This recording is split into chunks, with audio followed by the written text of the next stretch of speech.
Eesti Kodu on loodud 2000. aastal tutvustamaks eesti keelt ja kultuuri Narvas. Kuna Narvas elab ainult 4% eestlaseid, siis me tahame Narva kolledži kaudu tutvustada siinsetele elanikele eesti keelt ja kultuuri.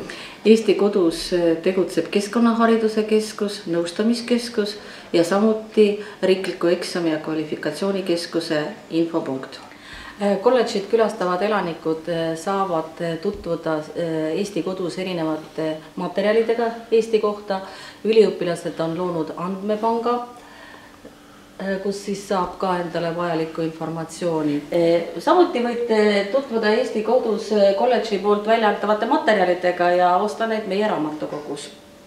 Need inimesed, kes pöörduvad siia selleks, et teha eesti keele tasemeeksameid, saavad siit ka vajalikku informatsiooni, vajalikud vollikud, võivad täita avalduse. Need noored, kes tahavad õppida välismaal ja tahavad sooritada inglise keele eksami, saavad Narva kolledžis siis sooritada IELTS inglise keele eksami.